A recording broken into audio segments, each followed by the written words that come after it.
Andy, my dude, have you heard of the magical website builder known as Squarespace? Ugh, not another Squarespace ad. I feel like every podcast is sponsored by them. Hey, don't knock it till you try it.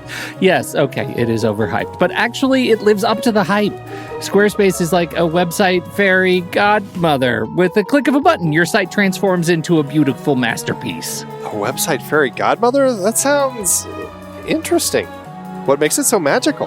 Well, for starters, those slick templates make anyone look like a professional web designer. Pick one, customize the colors and fonts to match your brand, and voila.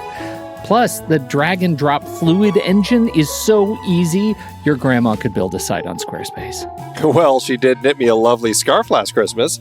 Maybe website design is next. Exactly. And when you're ready to sell your Nana's handmade scarves online, Squarespace has built-in e-commerce. Add a store with one click. Get flexible payment options. Then watch those sales roll in. And when she wants to teach others her steezy scarf skills, Squarespace's new courses feature is just the ticket. Nana can set up her curriculum and enrollments and payments in a snap and become the next e-knitting influencer. Oh, wow, you really sold me with the grandma angle. Sign me up for that free trial.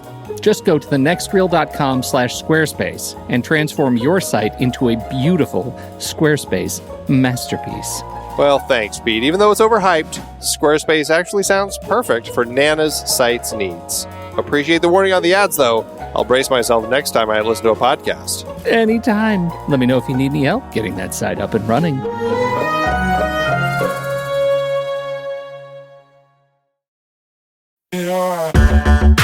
Andy, can you believe we've almost hit 700 episodes of The Next Reel? I know, it's crazy. And with all the other episodes in our family of podcasts, we are well over 1,200 episodes of movie conversation.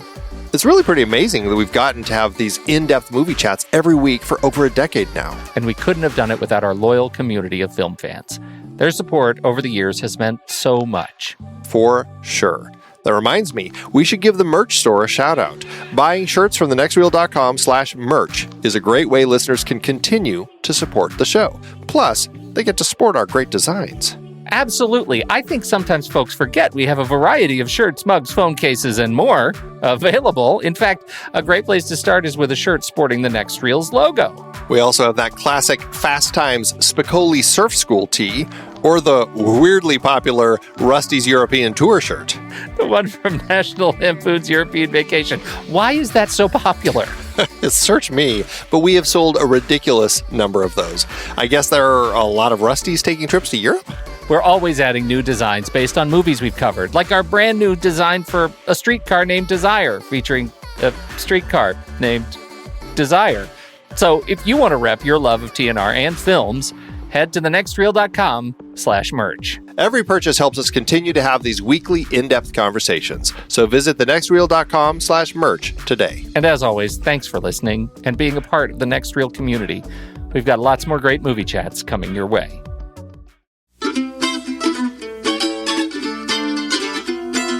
This is The Next Reel, everybody. I'm Pete Wright, and that there is Andy Nelson. Hey, hey, hey. And we spoil movies. Tonight on the show, when it comes to movies, Andy, you're a real Democrat. It's Michael Curtiz' 1942 film, Casablanca. Casablanca, city of hope and despair, located in French Morocco in North Africa. The meeting place of adventurers, fugitives, criminals, refugees lured into this danger-swept oasis by the hope of escape to the Americas. But they're all trapped, for there is no escape. Against this fascinating background is woven the story of an imperishable love and the enthralling saga of 6 desperate people, each in Casablanca to keep an appointment with destiny. I was willing to shoot Captain Reno, and I'm willing to shoot you. You knew how much I loved you. How much I still love you.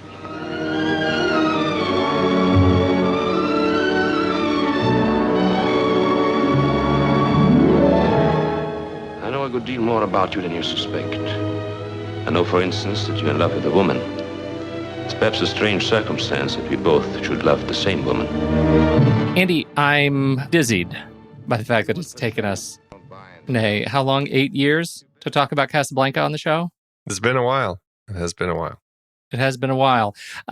Casablanca, it gives us the opportunity to talk about some great music, to talk about Michael Curtiz again, Max Steiner's music, to talk about all of the great stuff that goes into this movie, least of which is, the theme, the center to our theme for the next set of movies, Ingrid Bergman. But most importantly, the WB classic Carrot Blanca. Did you watch this? I've seen it. I have not watched it recently, but I'm thrilled that you finally get the chance to bring it up.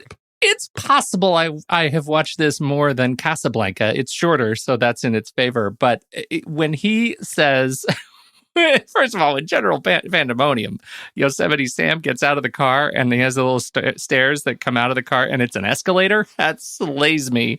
But when he says, she says, we'll always have Pismo Beach and Timbuktu and blah, blah, blah. It goes on and on about this stupid thing. And then the plans are funny nose and glasses. Come on, man. It's genius. Carrot Blanca. That Mel Blanc. That's good. He's stuff. Amazing. Good stuff. What'd you think? You just wrapped up watching it as we talk about this. How did it hit you?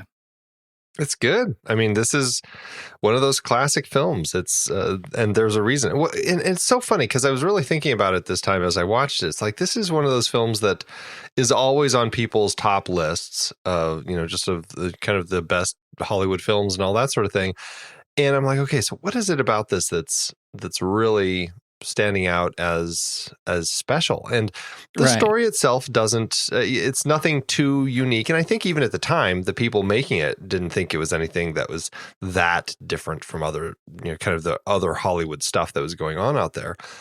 I think for me, what it is that really stands out is the script and the characters. The way that everything is written stands out because the dialogue has a real snap to it, just constantly.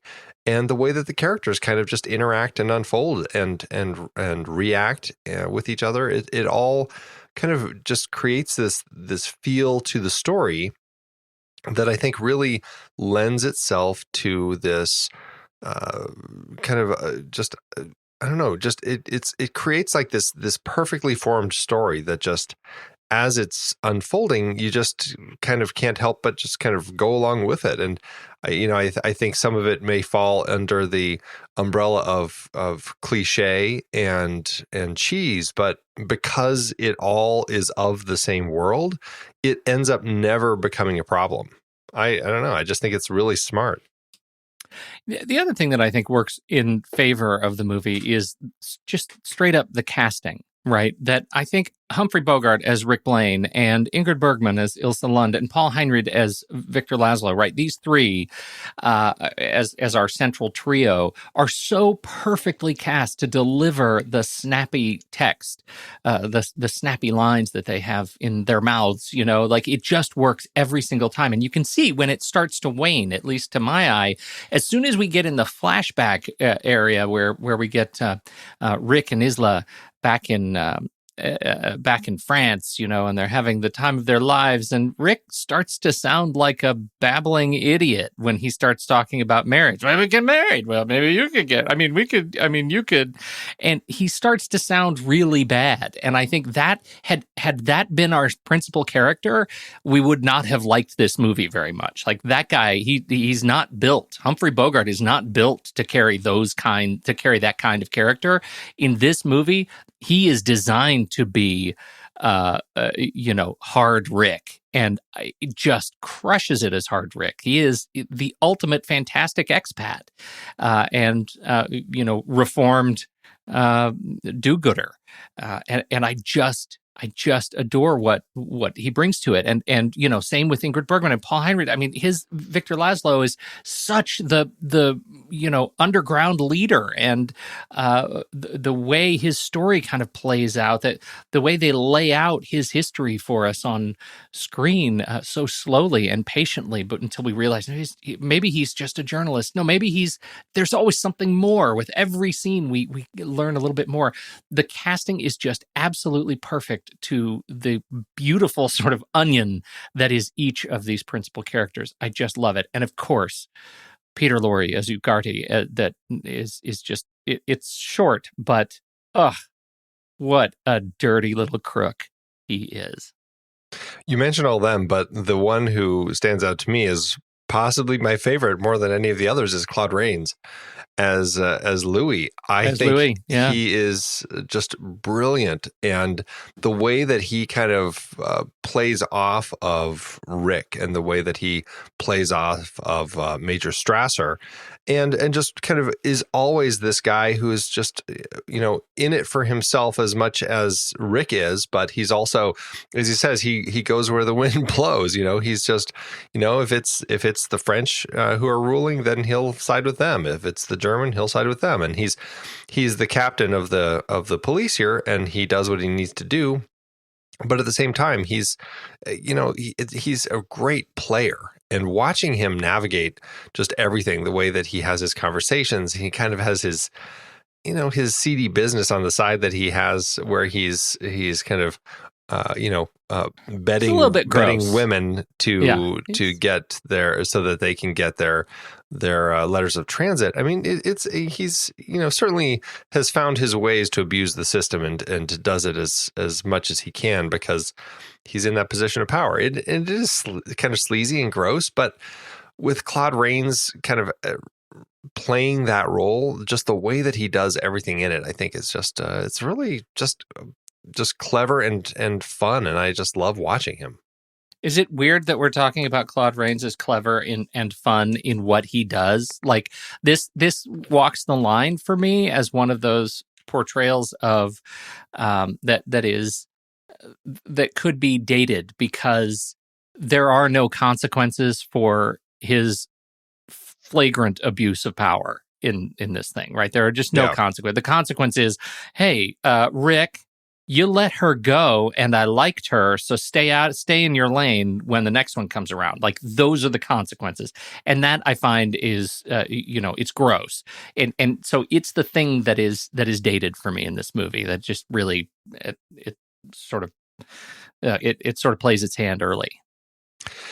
It does. It's I don't know. I guess it's one of those things that it doesn't bother me just because it's the story where it allows for those sorts of things, and it's you end up kind of rooting for this kind of disgusting character because I don't know. It's just he's despicable in so many ways, and it's one of the many ways he's lovably despicable.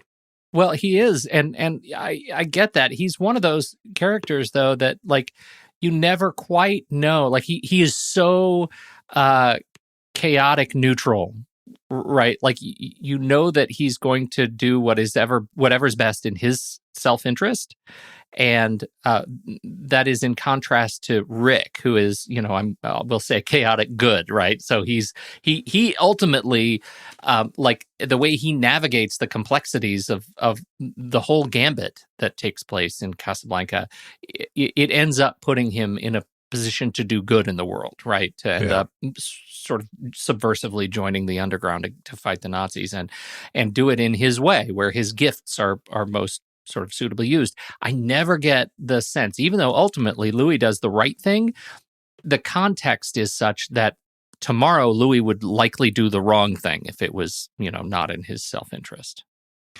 Yeah, I mean, there's a little bit of that. I mean, I'd like to think at the end as they walk off together, with the whole, it looks like the beginning of a beautiful friendship line, I feel like, maybe they've both changed a little bit and this might be the start of them working together. And I don't know. That's how I've kind of read it, is that there's a little bit of change for both. I should reprogram the headcanon because he's always been like, as much as I like him as a character, I don't think he comes... I always walk away from the film thinking, okay, he is becoming a useful pawn for Rick. That's what happens after this movie, right? That the next thing is Rick is the beginning of a beautiful friendship because I'm Rick and I know exactly where my relationship stands with Louis. It is just cemented that I can use him as long as I can afford him. Yeah, right. And that's sort of grim stakes. But the other one that I honestly did not think you were going to say that Louis was the favorite of yours. I thought you were going to be talking about Signor Ferrari.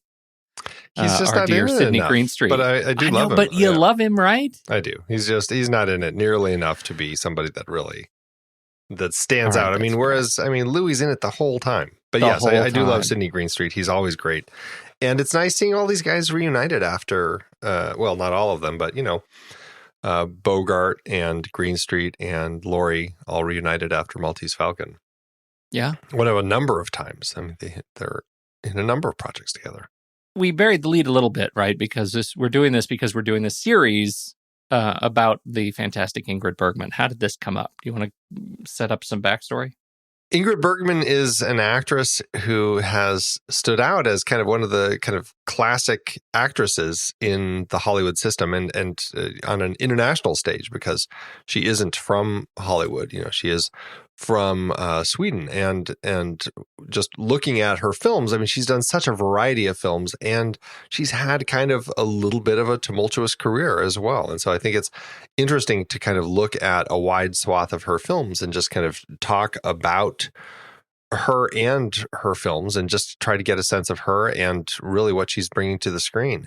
And this is a series that we largely built from our Patreons, those who are supporting us on Patreon and, voted. We put together a poll and had people vote as to which films of hers they wanted to see. And we picked 8. And this was, I think, by far the number one pick that everyone wanted to talk about. And I think certainly one that we were both excited to talk about as well. And I think when we built this series, we were pretty convinced that no matter how things landed, we'd end up talking about this one.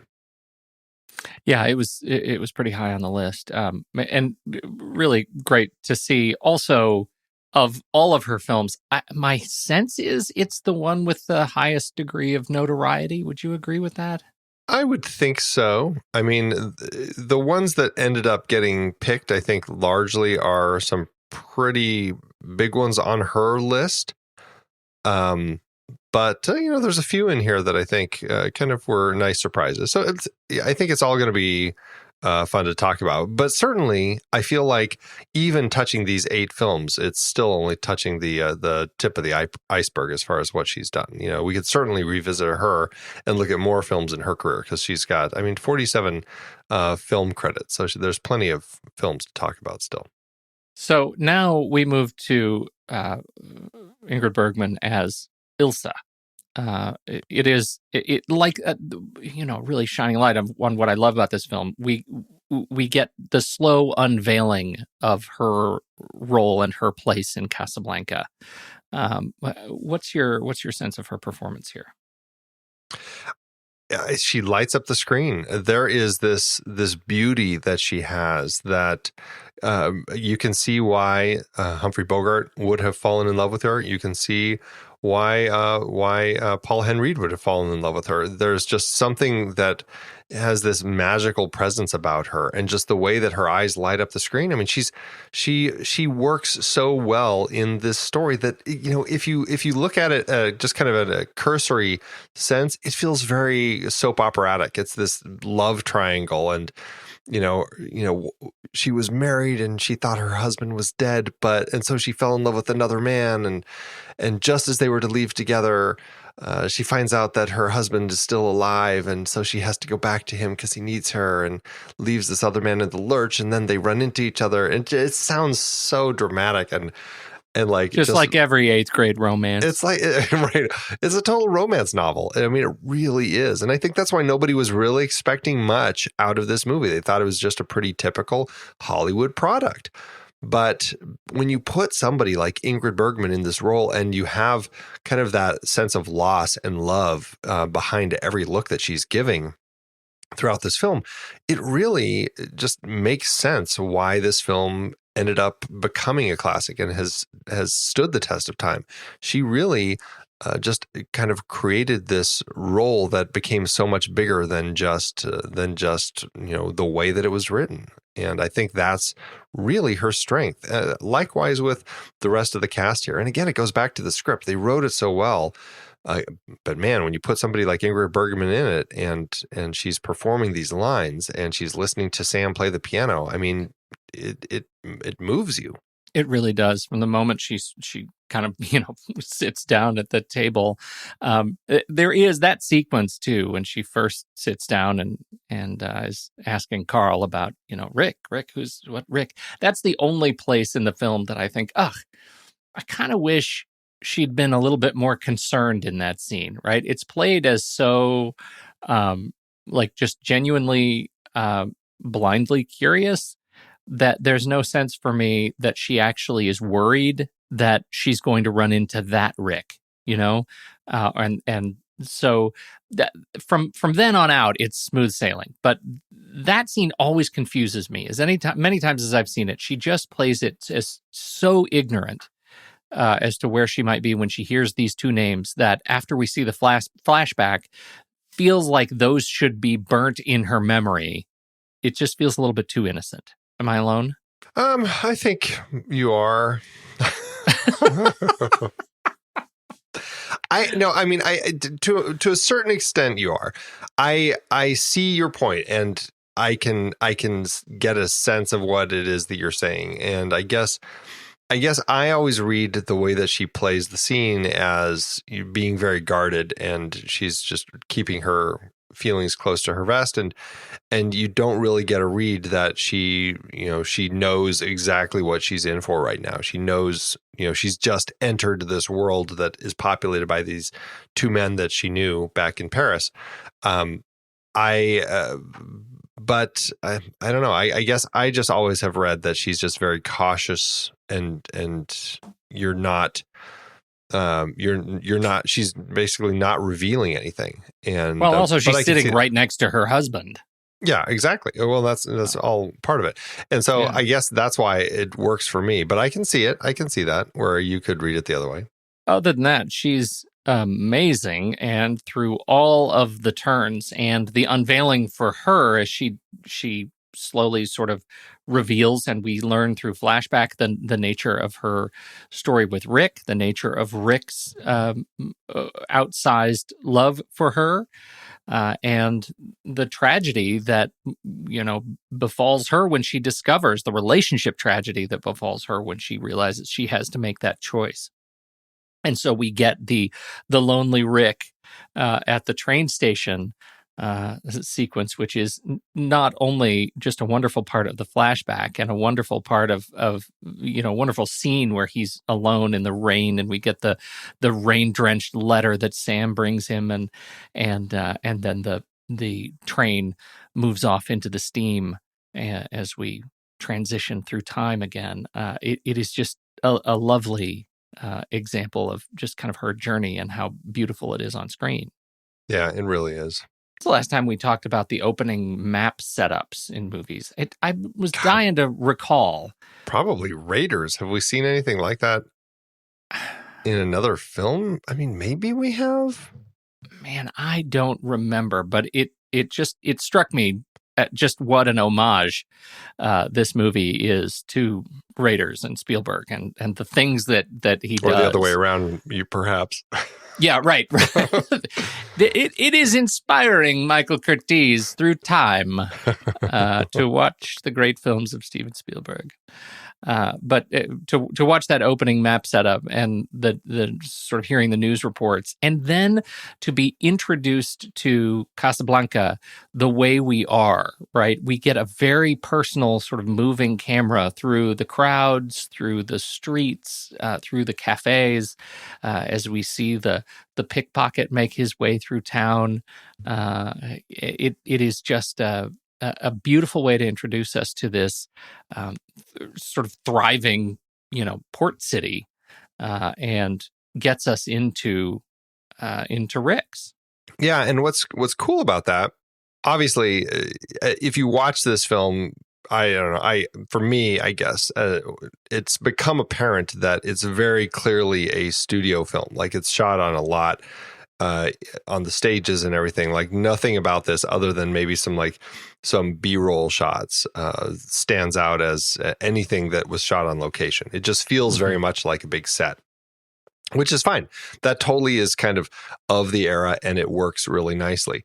But what was, I think, pretty interesting, and to the point you were just making, is that they actually cast a lot of people from all over Europe, and all these people who were kind of displaced. And this film was a contemporary story at the time it was getting made. It was during World War II, and this was, released in 1942. It feels very contemporary with everything that was going on, with all the displaced people in like all throughout Europe, and how they were kind of scattering around the globe and everything.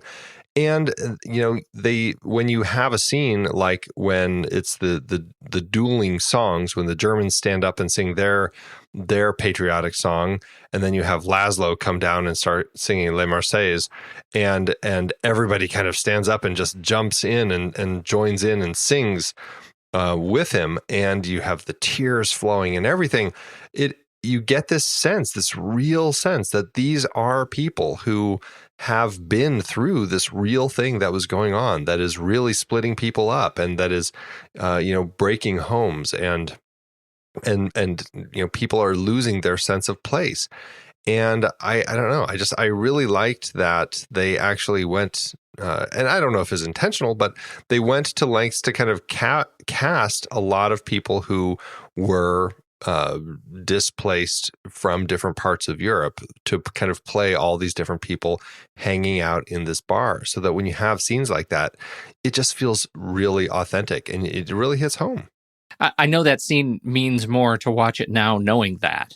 Yeah. It's a great scene anyway, and it's architected beautifully, and it gives us a chance to see just how brave Laszlo is, knowing how precarious his place is in Casablanca at that particular time.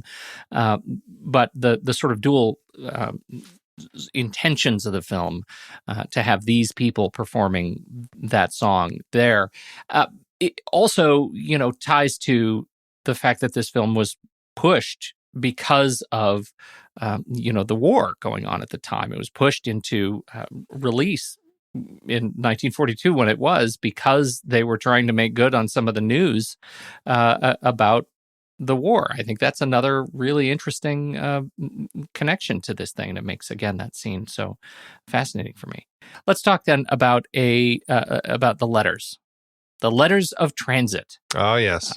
The letters of transit. Now, these letters were taken by, or were offered to Rick by Ugarte. They are presumably signed by, as I understand it, Charles de Gaulle. There is some controversy there. May have not been signed by de Gaulle, may have been signed by somebody else. Either way, none of that really matters. They are letters that are given to Rick that are the get out of Casablanca free cards for two people to escape without any questions asked. Right. And they are a useful tool in the narrative. What do you think of the letters? Well, what's great about the letters is that it's a useful tool because it's just obviously a plot element, a MacGuffin that we need to have in there to kind of get our characters from A to B, so that we can kind of make the story move forward. But they also allow us to explore the characters, and that's I think the great thing about these letters. We get obviously quite a bit about the letters as it revolves around Rick and Ilsa and Laszlo, because they're the ones who really need them so they can get out, and so that he can kind of keep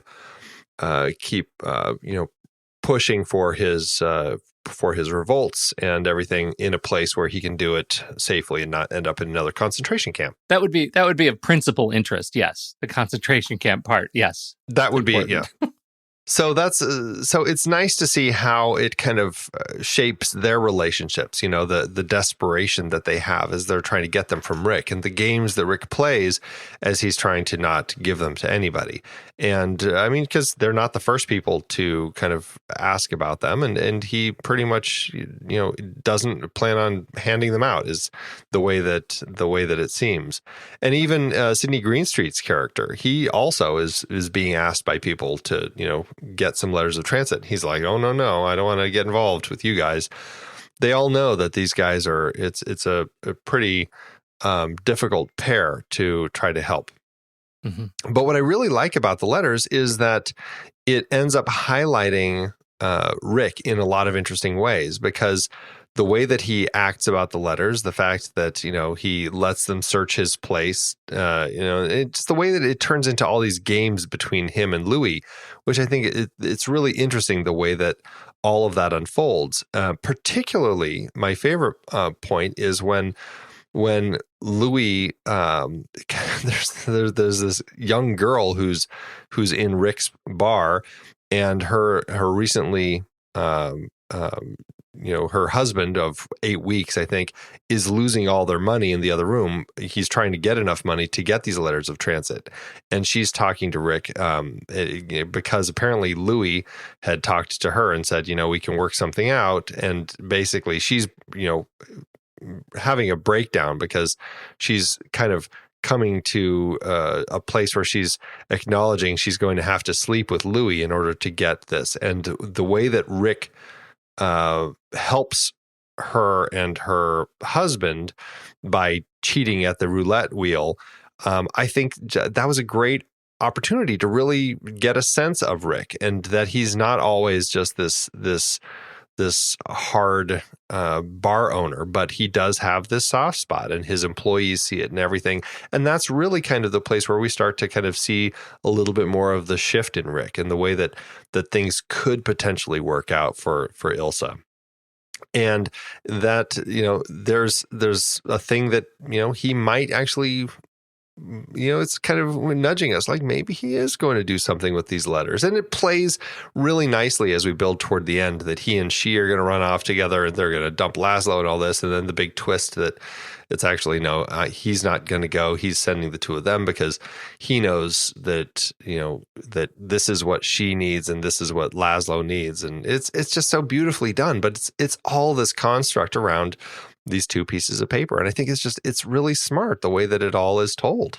I think you're absolutely right. I think that the way this particular MacGuffin allows power to move through the film and ultimately allows Rick to demonstrate humanity through his choices, I think is really touching. And it's one of those things that makes the use of the MacGuffin not just the distraction, but the thing that everybody wants MacGuffin. It makes it a worthwhile, more than just a trope. It's more than the thing that doesn't ultimately matter in the story because the story's about something else. You didn't get it. It is a thing that allows the characters to demonstrate worth when they're on screen. And I think that is a really powerfully used mechanism in this film. Right. It's one of the things we were talking about. Like, to your big question, does this deserve to be the kind of classic that it is? Well, this is one of those principal elements that answers the question. Yes, it deserves to be a classic that it is because it does things that other films were doing, but it does them with a greater sense of significance and substance. Absolutely.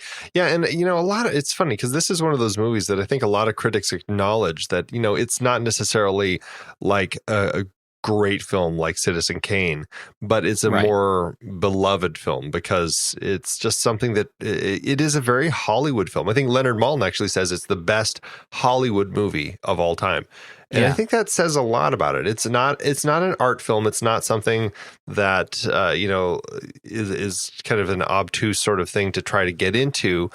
It's not necessarily like that well crafted. Like if you look at the cinematography, I mean, there's some shots that are pretty nice, but nothing that stands out as like, an interesting dark noir or just some fantastic like beauty shots. It just feels very kind of straightforward.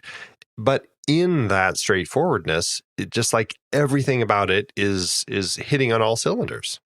To that end, we should talk about a bit about Michael Curtiz and, possibly in the same conversation, Arthur Edison, I don't know, as his cinematographer. What do you think of Curtiz? We've talked to him about him before on this very show. How's he do here? I mean, I think he does as good a job as he did back when we were looking at the Maltese Falcon. I think that there's a very just a strong sense of how to tell a story and how to kind of make a story move forward effectively. I think he's really good about that. We talked about him with that film and with We're No Angels. So we've talked about him a couple times. Mm-hmm. And I think in every case, I think he never strikes me as a filmmaker who is, just really kind of playing with what he can do with the cinematic tools. His storytelling of its era feels just pretty kind of studio standard. But I think that he is a storyteller who crafts stories with efficiency, and he's able to kind of put things together in a way that move and are very just effective stories from beginning to end. So I think that to me is what stands out for Curtiz as I rewatch this film. It's very efficient, smart, crisp filmmaking. I watched one of the behind the scenes. Did you see the one that leans heavily on Spielberg? Nope. Have you seen? There is this particular, and it came with an iTunes extras on the version that I have, and it's Spielberg talking at length about how Michael Curtiz is the single biggest household name that you've never heard of, right? Like he should be a household name, and they go into a little bit about how he, how he makes films, and particularly his, Hollywood era, working with Hal Wallace at Warner Brothers, and how he made the transition from Budapest. And he said they made an interesting comment, particularly about Casablanca. He didn't really get what was going on in Casablanca. He took the script and he saw it in pictures, and he is he's lauded as a pragmatic director, somebody who's just able to he was hard on actors, but he was able to get them to create the images that he saw in his head. And as such, he was hands-on, very tactical, or very tactile, very practical, and I know we're going to be talking about him again in some upcoming films later on this year. Yeah, I think it will be interesting to see how his work with certain actors in particular kind of evolves his filmmaking. The result of the way he works as kind of a pragmatic storyteller, I find interesting, because there's nothing in here that is necessarily, like you say, necessarily a standout image, right? There's nothing that you call to and say, God, that shot was amazing. And there were opportunities for those shots. And I feel like I didn't get those shots, the shots that I always remember from movies that I think are so, notoriously visual. That's not this film. This film is about these actors. Well, and I think that's what stands out with this film is these close-ups of Bogey and of Bergman, and just watching, like, when they look at each other, or he's like, drinking at his table, and he, has this famous line, in all the gin joints and all the towns in all the world, she walks into mine, and just the way that you're looking at him. And I think that's what Curtiz does well. He's not creating beautifully crafted images, like cinematic images, but he knows how to capture an actor. And when you have these actors, performing in a film like this, I think that is going to lend itself quite a bit to getting you somewhere. So much of, I think, the gift that we get from Casablanca is how he handles actors talking to each other, delivering great lines at tables. Right? So much of this movie is them sitting around a table talking to one another. What is your nationality? I'm a drunkard. Like, those lines are different if they're not in Rick's at one of the tables. Like, it's just so many wonderful things. And how do you keep that interesting? You do it by letting the actors do their thing and staying arguably out of the way. We should mention, we've talked about the script. I've kind of thrown out the quality of that quite a bit. It's based on an unproduced play at the time by Murray Burnett and Joan Allison called Everybody Comes to Rick's. And then Julius and Philip Epstein, twin writers, were asked to work on it, which they started doing before they went off to war with. Who are they filming with? It was Frank Capra, I believe. Oh, was it Why We Fight? Yeah, they were filming some of those documentary shorts during the war. And so while they went off to do that, the studio put Howard Koch on to do some of the writing. And then the Epsteins came back and they continued writing. There's argument about, who really wrote the script. A lot of people say that nothing from Koch actually ended up in the script. I have no idea really where that lands, but they're the three credited writers, plus some uncredited rewrites by Casey Robinson. But I think it's really just, I don't know, just really smartly put together. And I think a lot of it also, we can't leave out the fact that Hal Wallace was producing this and for Warner Brothers, and I think Hal Wallace is just one of those producers who knew how to find the right, all the right puzzle pieces to put together to make something magical happen. And we've talked about, I mean, he was involved in The Maltese Falcon and now Voyager, a couple other films that we've talked about on the show. So definitely a producer that's worth paying attention to. Okay, I got it. Are you ready? I'm ready. Hal Wallace on the departure of Howard Koch from working on the film. What did he was asked, Hal, what were you left with after that departure? Do you know what he said? What? Howard Koch and a smile. You get it? You get it? It took me 45 seconds to come up with that. Yep. So that should tell you something about me and the quality of the joke and everything. Right. Oh, so funny. Now, where were we? So funny. Oh, it's where were we? I don't even know anymore. Scripting, actors. Were there any other people we want to talk about on the acting side? I had a note, one note on Conrad Veidt, who plays Major Strasser. He ended up dying just a few months after the national release of this. He died April 1943. So at least he got to see it get released. He was wonderful as Major Strasser, and they are the thing that stands out to me is how they played their entire experience in Casablanca, and how he played this is so, it was so germane, right? These were gentlemen at war, and as long as they were in ricks, it's dogs at the dog park are crazy until they all get to the water bowls, and then all the rules go into play, and that's kind of what it felt like to me.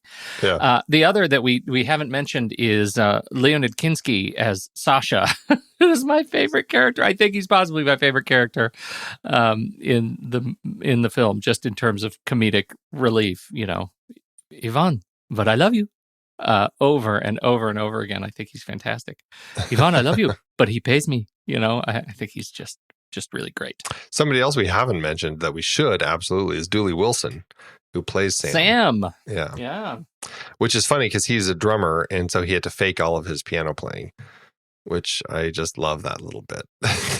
and can I just say, he doesn't do it very well. I never watch his fingers. So I kind of lose track because I love watching him perform. I just think that he just sings well, and just as he's kind of singing with the whole place, it just, I don't know. There's a vibe there that I love as kind of this kind of club singer. And I think he holds his own opposite Humphrey Bogart. I think they've got, when he's talking to him and trying to get him to leave and stuff, I don't know. I just love him. I think that he works great in this film. Well, I think he does too. And what's great about it is that there's sort of a Venn diagram of principal relationships with Rick, and he is the sort of the first one, right? I mean, he's the one who worked with Rick the longest, and then she comes in, and then Sam is kind of displaced as we spend more time with Laszlo. But every time I watch this movie, I think his role in my memory is always kind of minimized as the piano player, which is totally unfair because he really has been with Rick for so long. As they drink together in France, kind of takes the sting out of being occupied, doesn't it, Mr. Richard? I mean, that kind of language. They have a real camaraderie, and it's always more than I remember when I watch this movie. Talking about him, we almost have to pair it with the performance of the song as time goes by, because I don't think this film would be the same without that song, and I don't think that song would be the same without him singing it. That song just became such a classic. Like every time you hear it, you expect to hear him singing it because it works so well, the way that his voice wraps around it. It's a beautiful song. It's Herman Hupfeld wrote the song, and it was actually from 1931. So it was quite a bit older than some of the other songs. But it's just a song that is I don't think about it as a 1931 song. I think of it as a song from Casablanca. Like that is the song, What's interesting to me, did you read this, that the song actually came with the play? Right. That it was something that, in fact, I don't think Max Steiner really liked. No, right. That he wanted this, that there was so much attention to it that it had to be attached to the film, and ultimately came to, as you said, to define the film in a lot of our memories. Well, and some of it was that, he also ran out of time. Like they'd already shot the scenes with it and he wanted to do something else, but he couldn't because by the time they got around to doing that, and I don't know how all this came to be, but they'd shot the scenes already, and Ingrid Bergman, she'd already kind of changed her hairstyle for her next film project, which we'll be talking about soon. And so they couldn't do any reshoots to do that. So kind of had to leave that song in. And so it was what it was. But it's great because it also gave Steiner an opportunity to take it and then La Marseillaise, the kind of the French national anthem, as pieces that he could use as leitmotifs throughout the film to kind of alternate the different kind of tones, whether it's more of the political thriller side, that's when we'd hear more of La Marseillaise, or as time goes by, that would be more of the romantic story. And so it ended up kind of creating this nice counterpoint throughout the score that I really like. I did too. I thought it was, in all this conversation we have about, great themes, it's interesting to me that one of the great themes now stuck in my head is a theme based on the French national anthem that was used so beautifully throughout Casablanca. I mean, it's beautiful music from Max Steiner. I really love it. Yeah, it's good stuff. Did I say when we talked about Arthur, when I name dropped Arthur Edison as cinematographer, did I say that he was one of the 15 founders of the American Society of Cinematographers? You didn't. He's a big deal, in other words. That's all. That's very nice. I just want that to be said. It is on the record. And did you say, or did either of us say, I don't think either of us did, but when we were talking about Claude Rains, that this is the third of 4 films that he was in 1942 that we have talked about on this show. King's Row, directed by Sam Wood, and Now Voyager, directed by Irving Rapper. That's really funny. That's right. Yeah, big year. I forget how much we've talked about with him because he was also in Mr. Smith Goes to Washington. Yeah. We talked about him there. And I think that may be it. But and then we'll be talking about him again later this year. Also, I'm thrilled to announce that we have a new series on the show, and it is the Claude Rains series. The unintentional. I love unintentional series. And we'll be talking about him again in this series. Actually. I know. Yeah. So get ready. That's right. All right. And actually, in Now Voyager, he and Paul Henreid worked together in that one as well. So they were both keeping busy in 1942. Welcome to the Next Reel's Paul Henreid series. I've been going on and on about the script, as you may have heard on this show. There's this funny little tidbit that I do want to share with you that I found that I think it speaks, I don't know what it speaks to, but it's worth repeating. This was from Film Comment, the 1982 issue, or one of the issues in 1982. Chuck Ross, he claims that he actually retyped the screenplay to Casablanca. He changed the title back to Everybody Comes to Rick's and the name of the piano player to Dooley Wilson, and he submitted it to 217 agencies. 85 of them read it. Of those, 38 rejected it outright. 33 generally recognized it, but only 8 specifically as Casablanca. 3 of them declared it commercially viable, and 1 of them suggested turning it into a novel. Oh my God. This would have been 40 years after the movie came out. And, that just speaks to the system. It speaks to, I don't know, it just speaks to kind of the sense of story that it is. But it just goes to show that a lot of times there's stuff out there that probably works a lot better than people would think it would. It's all about all the pieces lining up when it gets made. I don't think I had ever, I certainly haven't heard of this gag, which surprises me. And I hadn't even, I'm looking at it right now. Casablanca rejected too much dialogue, not enough exposition, weak storyline. It just, yeah. Well done. It boggles my mind that anyone would be brazen enough to do that. Yeah. But also that so many people just didn't even recognize it. Did you see that this was the second time Chuck Ross had done something like this? I didn't see that, huh? This is the second time he took the book. He took the book Steps by Jerzy Kosinski that had won the National Book Award for Fiction in 1969 and had sold over 400,000 copies by 1975.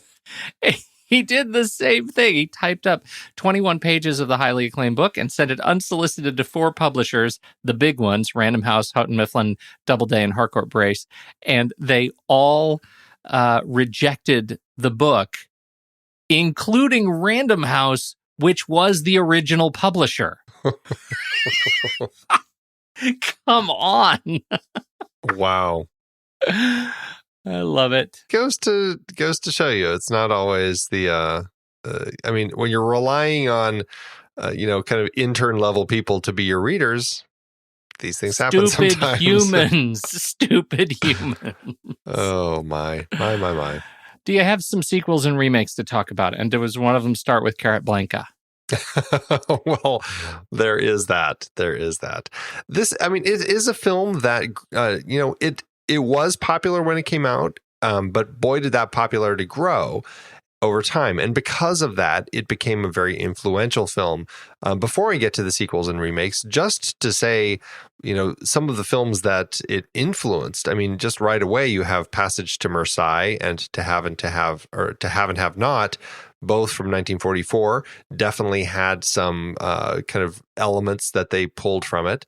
You have the parodies, like Marx Brothers did A Night in Casablanca, Neil Simon did The Cheap Detective and Out Cold.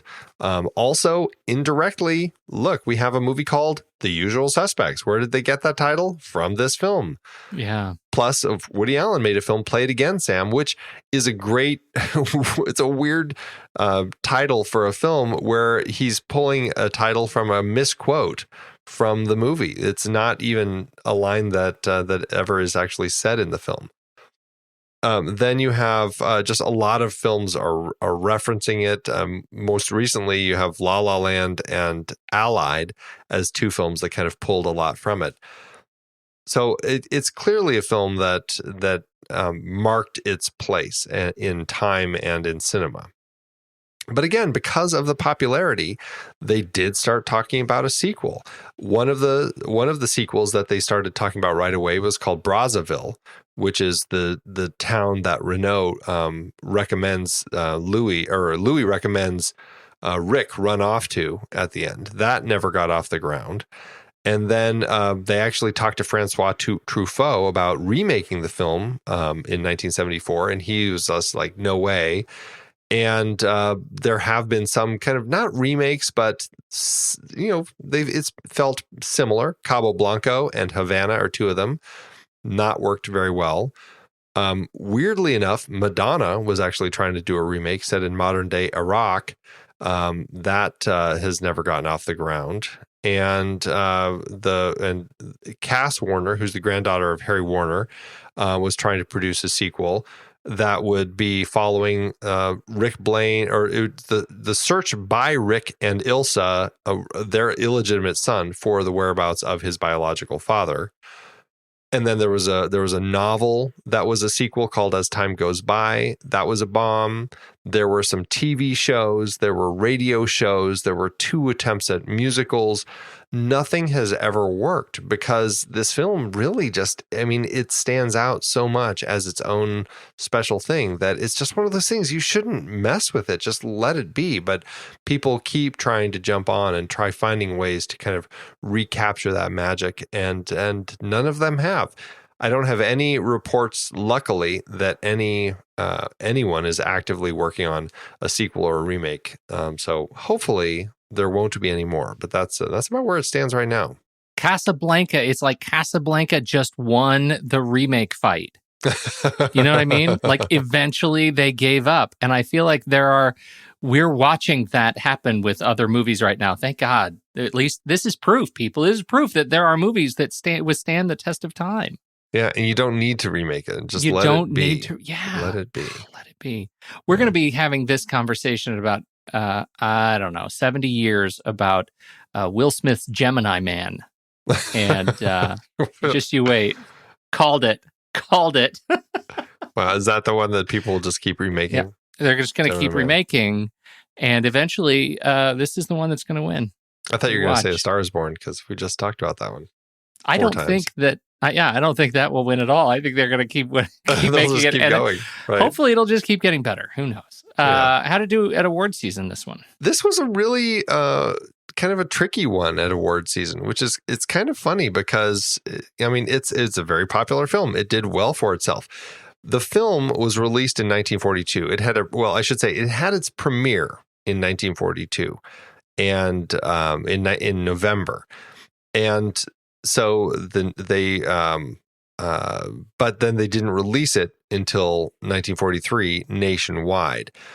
Now, nowadays, I feel like if that happens, that they would go with the 1942 release date. Well, for whatever reason, in this particular case, the Academy of Motion Picture Arts and Sciences said, no, it was actually nationally released in 1943.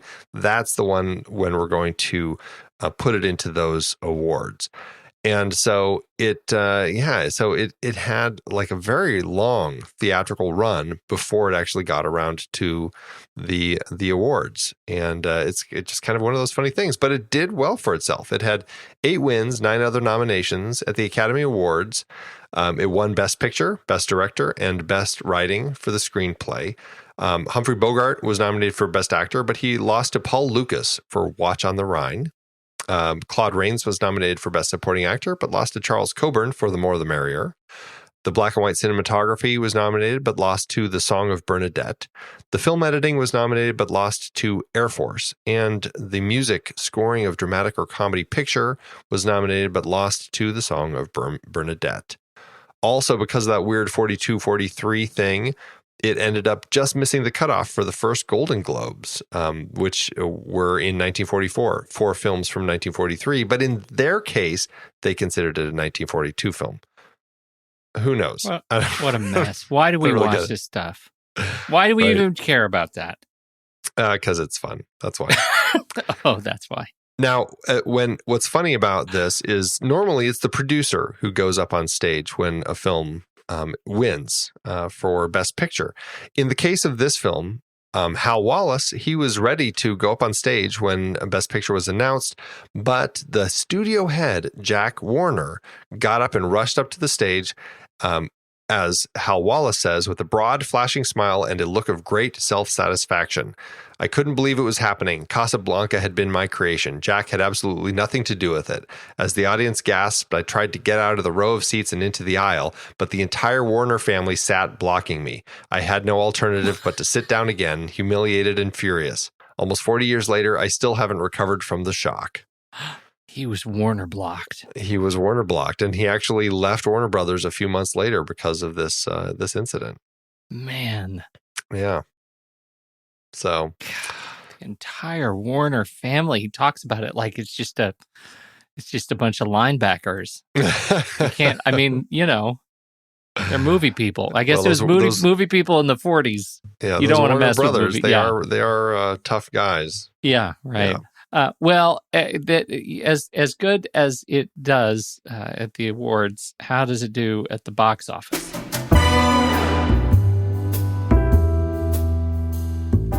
Well, Curtiz had just over $1 million to make this movie, which is about $15.3 million in today's dollars.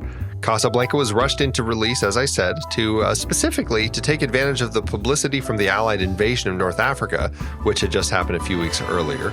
So it had its premiere November 26th, 1942. It went into general release, as I said, January 23rd, 1943, to take advantage of the Casablanca Conference, a high-level meeting in the city between British Prime Minister Winston Churchill and American President Franklin D. Roosevelt.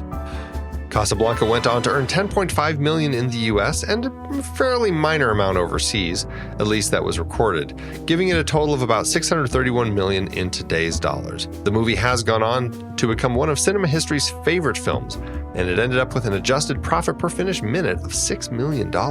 All told, a solid performance for a film that no one anticipated would be a big film when they signed on. Worth every penny I threw at it, Andy. Had I been alive, I would have been able to make this the first $1 billion box office earner of all time. If you were alive, yes. Had I only been alive. I think it's about time for us to stand up, Andy. Stand up and rank it.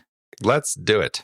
Head over to flickchart.com/thenextreel and you'll see all the movies we've talked about on this very show. If you swipe over in your show notes and you tap the word Flickchart, it will take you straight to this film where you can add it to your list and see how it stands up to ours. All right, first up we have Casablanca or Rocky 3. Casablanca. Casablanca. Casablanca or Rocky Balboa. Casablanca. Casablanca. Casablanca or A Star is Born 2018. Casablanca. Casablanca. Casablanca or Children of Men. Casablanca. Casablanca. Casablanca or Groundhog Day. Casablanca. Groundhog Day. Nope. This is where it starts getting harder. I don't care for it. I don't care for the argument that will ensue. I hear you. Well, let's do it. Ready? All right.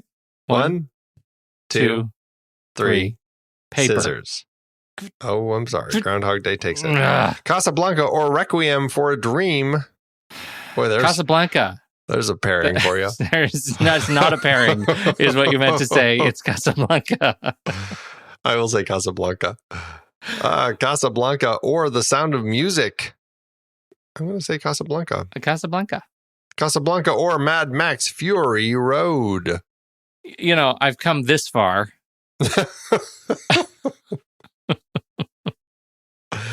Boy, such different films. Yeah. I'm going to say Casablanca. There you go. Casablanca or Groundhog Day again? Oh, we already did that one. No, I refuse. Wait, no, I don't. Let's do it. Okay, no, 1, no. 2. No, we should. We should totally do it again because you said. What did I say? Because it's Groundhog Day, Andy. Doesn't it feel like an omen? We get a second chance. You get a second chance. Well, one of us has to. I think it's fine where it landed. Where did it land? It landed at 14. That's great. Spot 14 on our chart out of 402 films. The 97%. Where is it on yours? Let me guess. 20. It's not that high. 100, 20, 100, 200. 100. It is at 56 out of 4,126, which it puts it at a 99% on my chart. Well, it's too low. Mm. As you know, Andy, you may know, this film had been number one on my flick chart for a long, long time. And then you made me watch more movies, and now it is number 10. It is number 10. That bumped quite a bit back. Well, it's mostly because the movies that are now 1 through 9 did not have to hit Casablanca for some reason. Like, I am sure that Casablanca would have won some of these, and it never reached contact. It never reached contact. However, I am very happy at a 99%. I am very happy at 5 stars. And if I were to go by the algorithm for letterboxd.com/thenextreel, I will leave this review untarnished. It will be 5 glorious, beautiful stars and a giant, juicy, throbbing, beating heart. Wow. What do you think? It's probably, wait a minute, it's 3 stars with a heart. No, it's because of quibbles. No, no. This is. I mean, I agree with Leonard Maltin. This is like a perfect Hollywood movie. I don't know if I'd say it's the best Hollywood movie, but it is a perfect Hollywood movie. It is one that from the time I first saw it, it won me over, and every time I watch it, it wins me over again. It's witty, it's clever, it's romantic, it's heartbreaking. It's beautiful. It's a beautiful film, and I am so thrilled that we have had a chance to talk about it finally. Me too, about time.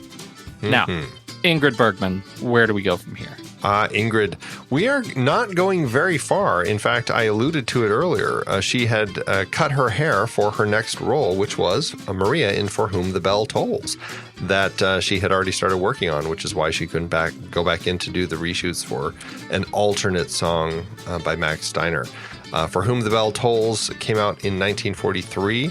And that's the film we are going to be talking about in our next show, directed by Sam Wood, starring Ingrid along with Gary Cooper. This is going to be an interesting film to watch. I've never read Ernest Hemingway's book, and I'm interested to see, kind of what I get out of this adaptation from it. Can't wait. Have you read the book? No, I have not. I don't know why. Did I go to a bad school? That's what Maybe I always wonder. Did. Maybe I've only read one book of Hemingway's, and I loved it, but I've just never gone back to read more. And I know a little bit of this one, so I guess I'm curious to see what I get from it. You know what? I'm going to read it tonight. Don't worry about it. Well, everybody, if you want to hear more of us, but you can't wait until next week's show, check out our other show, The Marvel Movie Minute. We're talking about the films of the Marvel Cinematic Universe 1 minute at a time. We started with 2008's Iron Man, but you better hurry because we were almost finished with that one. And then we're going to do the Hulk. Hurry up. What are you waiting? Just go now.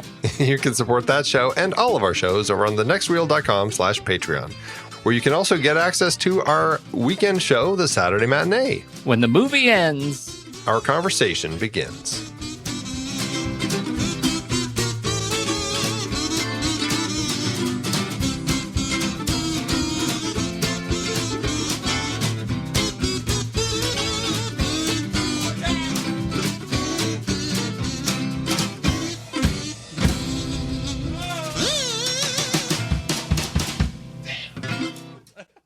Amazon giveth, Andy.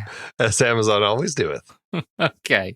So, as you can imagine, as you have also discovered, there aren't a lot of substantial low-star reviews about this movie. Is that what you found? No. Yeah. Unless it's just, crappy quality. Crappy quality. There was one where the DVD case had actually been stabbed, like with a knife. So there was that. But I think we did manage to find some reviews that are worthy of the Amazon review reading segment of the show. Would you like to go first? Kick us off? I would. I've got a 2-star by Claude Pacla, who says, "This film has badly aged.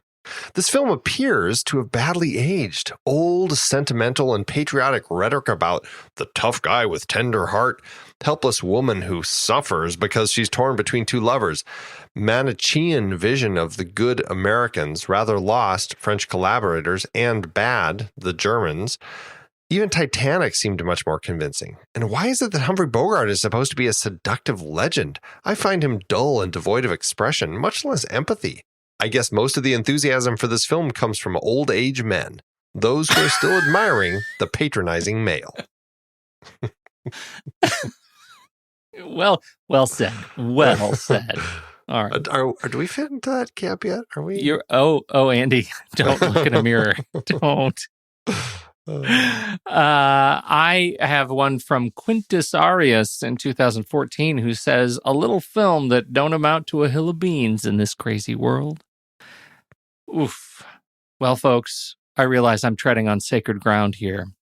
I'll throw this into the bucket with Citizen Kane, A Hard Day's Night, and The Graduate.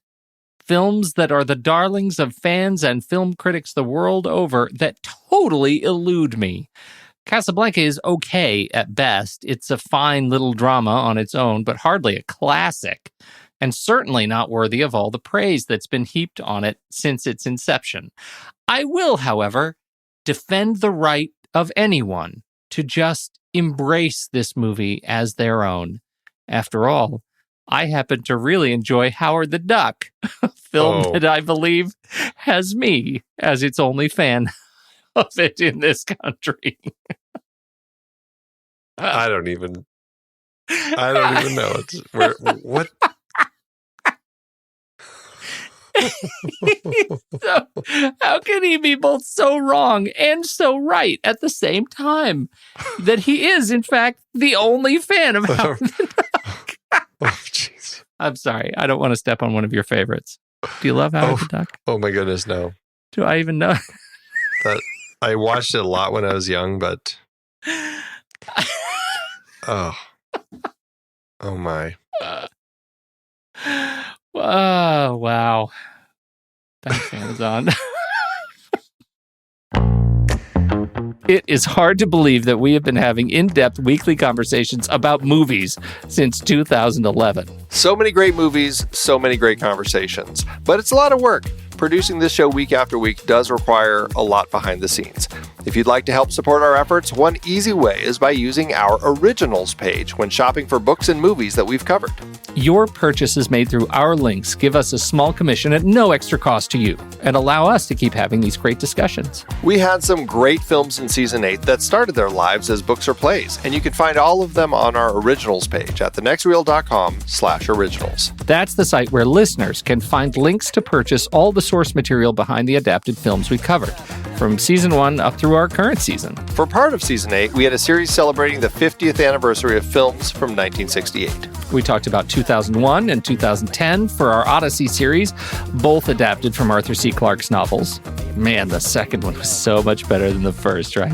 Don't you even get me started. Need I bring up Under the Cherry Moon again? Yes, also so much better. Wait, no, that's not what I... Planet of the Apes kicked off its series based on the novel by Pierre Boulet. We covered Danger Diabolic and The Detective, adapted from novels for our 1968 crime films. Wait, wasn't that The Detective the prequel to Die Hard? They were both written by Roderick Thorpe, and yes, it's the same character in the books. I can't believe they even asked Sinatra if he'd be in Die Hard. That would have been weird. Once Upon a Time in America was part of our Leone Once Upon a Time trilogy, adapted from Harry Gray's novel. And we looked at 1968 Best Picture nominees The Lion in Winter, Rachel, Romeo and Juliet, and Oliver! We also had an Ingrid Bergman series with adaptations like Spellbound, For Whom the Bell Tolls, Murder on the Orient Express, and Gaslight. We haven't talked about Gaslight. Stop gaslighting me! Dive deeper into these books and more adapted films at thenextreel.com/originals. Every purchase supports the podcast. Get the full list of adaptations that we've covered on all the Next Reel family of podcasts and start your next read today at thenextreel.com/originals.